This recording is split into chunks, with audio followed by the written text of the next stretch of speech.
क्या आप जानते हैं कि famous fashion designer Sabyasachi Mukherjee ने अपने फैशन ब्रांड की शुरुआत मात्र 20,000 रुपए की मामूली रकम से की थी। जी हाँ, आपने बिल्कुल सही सुना। सिर्फ 20,000 रुपए से शुरुआत हुई थी यह ग्लोबल ब्रांड जो आज विश्व भर में लग्जरी, एलिगेंस और ऑथेंटिक इंडियन क्राफ्टमैनशिप की मिसाल मानी जाती है।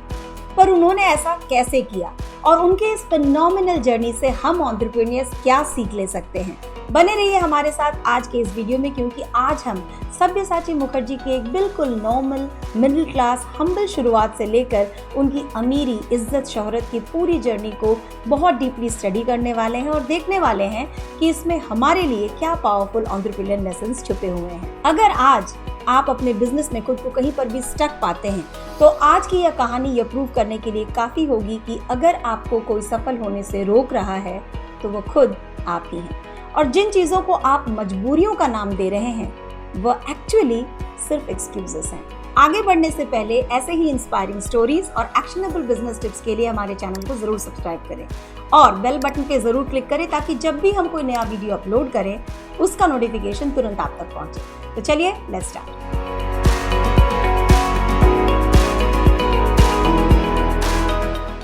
सब्यसाची की सफलताओं पर चर्चा हो उससे पहले जरूरी है कि हम उनकी चुनौतियों को समझें।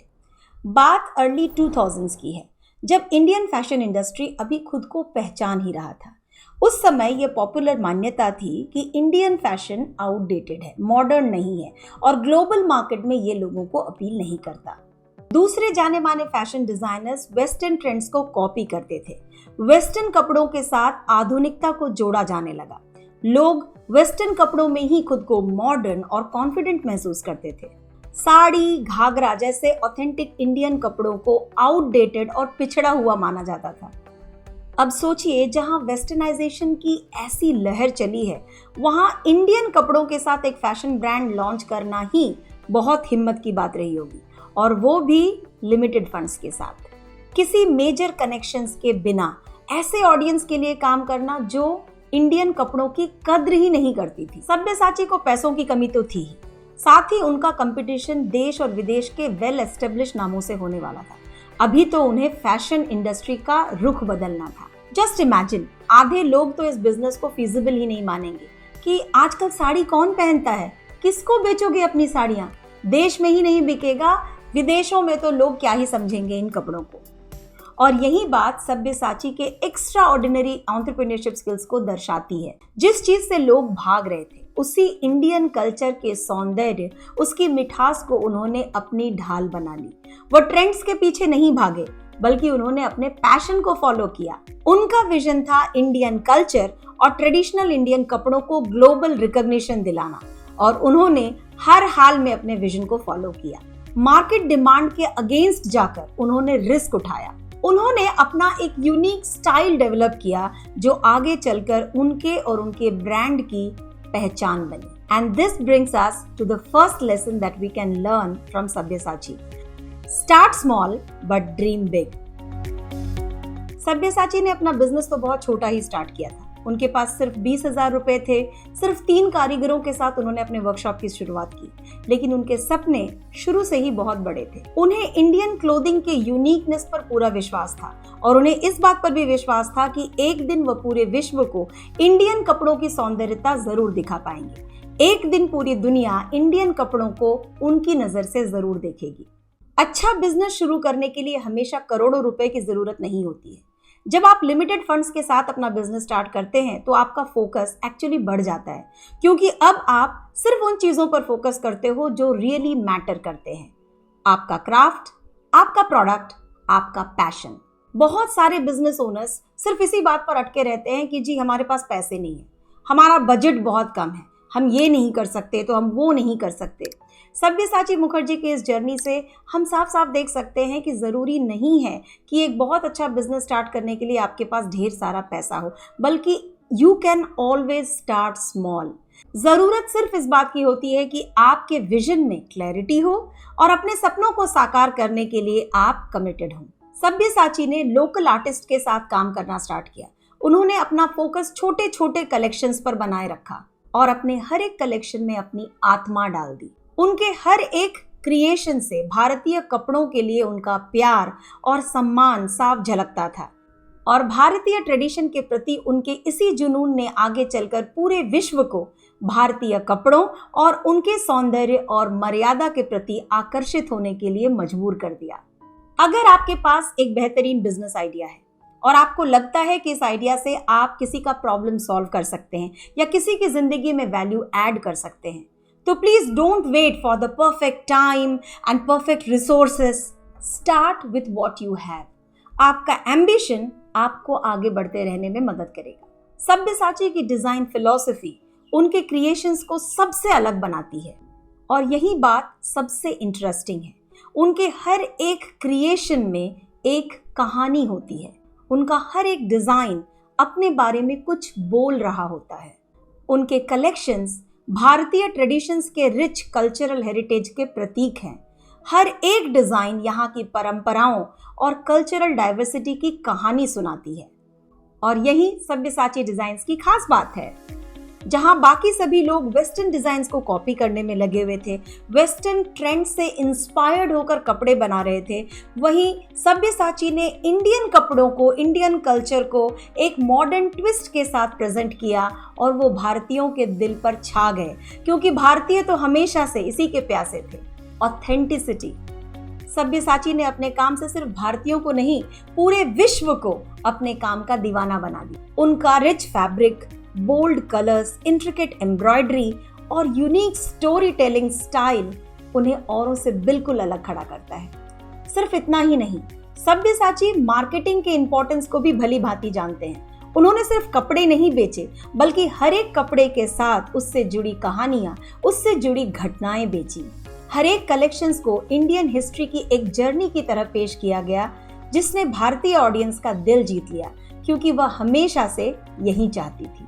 ऑडियंस सब्यसाची के हर एक कलेक्शन के साथ रेजोनेट करती चली गई। सब्यसाची ने लोकल आर्टिस्ट के साथ कोलैबोरेशंस की। इससे न सिर्फ लोकल आर्ट को जिंदा रहने में मदद मिली, बल्कि बड़े ही स्मार्टली इसे मॉडर्नाइज किया गया, जो कि आज के फैशन लवर्स को पसंद आती है। और अब हम आते हैं दूसरे लेसन में, और वह है embrace the challenges and turn them into strengths. कोई आश्चर्य की बात नहीं होती अगर सब्यसाची उस वक्त के फैशन ट्रेंड से डिस्करेज हो जाते। जिस चीज को लोग कमजोरी समझकर अंधाधुंध वेस्टर्न कल्चर और वेस्टर्न कपड़ों को फॉलो कर रहे थे, उसी चीज को सब्यसाची ने अपनी सबसे बड़ी ताकत बना ली। उन्होंने इसे अपने एडवांटेज के लिए इस्तेमाल किया। वो हमेशा अपने जड़ों से जुड़े रहे और इंडियन कपड़ों की सौंदर्यता को उन्होंने और ज्यादा हाईलाइट किया और इसी वजह से उनकी एक यूनिक, डिस्टिंक्ट आइडेंटिटी बन पाई, जिसे कोई भी कॉपी नहीं कर सकता था। अब जरा आप अपने बिजनेस के बारे में सोचिए। आज आपको अपने बिजनेस में किन चुनौतियों का सामना करना पड़ रहा है? क्या आप उन चुनौतियों को बाधा या रोड ब्लॉक्स की जगह एज एन स्ट्रेंथ देख सकते हैं? क्या आप अपने नजरिए को थोड़ा सा शिफ्ट कर सकते हैं और इन चैलेंजेस में भी कोई अवसर ढूंढ कर निकाल सकते हैं? मे बी एक नीश मार्केट, या कोई यूनिक अप्रोच, या फिर कोई ऐसा रिसोर्स जिसको आज तक आप ओवरलुक करते रहे हैं। क्या आप उसे अपना स्ट्रेंथ बना सकते हैं? जरा इस बात पर सोचिए। जस्ट लाइक सब्यसाची, आप भी अपना रास्ता खुद बना सकते हैं। आप भी एक ट्रेंड सेटर बन सकते हैं। चलिए अब हम उस मोमेंट की बात करते हैं जहां सब्यसाची के फेम को एक नई उड़ान मिली। Lakme fashion week 2006। यहाँ सब्यसाची की पॉपुलैरिटी रातों रात स्काई रॉकेट हो गई थी। 2006 के लैक्मे फैशन वीक में सब्यसाची ने अपना एक ऐसा कलेक्शन शोकेस किया जो इंडियन हेरिटेज को सेलिब्रेट करता था। बस फिर क्या था, वह रातों रात बॉलीवुड सेलिब्रिटीज और फैशन एलाइट्स के चहेते बन गए। उनकी बारीक एम्ब्रॉयडरी, स्टनिंग क्राफ्टमैनशिप और ऑथेंटिक स्टोरी टेलिंग ने उनको सबसे अलग पहचान दी। उनके डिजाइन्स अब प्रियंका चोपड़ा, अनुष्का शर्मा, दीपिका पादुकोण और विद्या बालन जैसे टॉप सेलेब्स पहनना चाहते थे। उनके ब्राइडल कलेक्शंस आइकॉनिक बन चुके थे। And suddenly Sabyasachi was not just a fashion designer, he was a brand, a symbol of luxury and elegance. और यहाँ पर हम देखते हैं कि किस तरह से सब्यसाची के विजन ने और उनके परसिस्टेंस ने, लगे रहने की ताकत ने फाइनली उनको पे ऑफ किया और 20,000 रुपए से शुरुआत किया गया यह बिजनेस आज एक मल्टी क्रॉर एम्पायर बन चुका था। And that brings us to the third lesson, consistency and innovation lead to long term success. Sabyasachi के ओवरनाइट सक्सेस के पीछे उनके सालों की मेहनत छुपी थी, लेकिन जब उन्हें सक्सेस मिल गया तो वहां पे रुके नहीं, बल्कि he kept on innovating on his styles and his patterns while staying authentic to his roots. चाहे वह ब्राइडल कछुआ लॉन्च करने की बात हो या इंटरनेशनल कोलैबोरेशंस की, सब्यसाची ट्रेंड्स के साथ एडप्ट तो करते रहे, पर कभी भी उन्होंने अपने जड़ों को नहीं छोड़ा, अपने ब्रांड की आइडेंटिटी पर से कभी भी उनकी नजर नहीं हटी। सब्यसाची ने एक ग्लोबल ब्रांड बनाया दो चीजों के आधार पर, consistent quality and constant innovation. और यहाँ पर एक बहुत बड़ी सीख हम सभी बिजनेस ओनर्स के लिए है। जब आप अपना माइक्रो निश फाइंड आउट कर लेते हैं, जब आप अपने बिजनेस को एक लेवल तक ले जाते हैं, तो कभी भी इनोवेट करना बंद ना कीजिए। हमेशा खुद को थोड़ा थोड़ा इम्प्रूव करते रहिए। Keep beating your best. जैसा आप कल थे उससे आप आज अच्छे होने चाहिए, और आपका आने वाला कल आप और बेहतरी की तरफ ही आगे बढ़ाएं, लेकिन अपने कोर वैल्यूज को कभी भी भूलना नहीं है। सब्यसाची मुखर्जी के इस फेनोमेनल जर्नी से हमने 3 चीजें सीखी। सबसे पहला, start small but dream big. कभी भी परफेक्ट कंडीशंस के लिए वेट मत कीजिए। Second, embrace the challenges, turn every obstacle into opportunities. और तीसरा, कंसिस्टेंसी एंड इनोवेशन। अपने ब्रांड को लेकर ट्रू रहिए, चेंज के साथ एडप्ट करते रहिए, खुद को और अपने बिजनेस पर निरंतर काम करते रहिए, उसको बेहतर बनाते रहिए। सब्यसाची की स्टोरी हमारे लिए एक बहुत पावरफुल रिमाइंडर है कि अगर हमें अपने लाइफ में सक्सेसफुल होना है तो एक्सक्यूजेस से पीछा छुड़ाना होगा, क्योंकि सक्सेस एक्सक्यूजेस से नहीं मिलता। सक्सेस मिलता है पैशन से, परसिस्टेंस से, और हर एक लिमिटेशन को अपॉर्चुनिटी में बदलने से। तो आप क्या सोचते हैं सब्यसाची के स्टोरी के बारे में? आपको किन चीजों ने सबसे ज्यादा प्रभावित किया? Let me know in the comments below. अगर आपको ये स्टोरी अच्छी लगी तो लाइक बटन जरूर दबाइए, और इस स्टोरी को उन सभी के साथ शेयर कीजिए जिनको ये स्टोरी सुननी चाहिए। ऐसे ही इंस्पायरिंग स्टोरीज और एंटरप्रेन्योरियल टिप्स के लिए हमारे चैनल को जरूर सब्सक्राइब कर लीजिए। Thank you so much for watching till the end. Next video में आपसे बहुत जल्दी मिलूंगी, तब तक के लिए आप अपना ख्याल रखें। जय जय।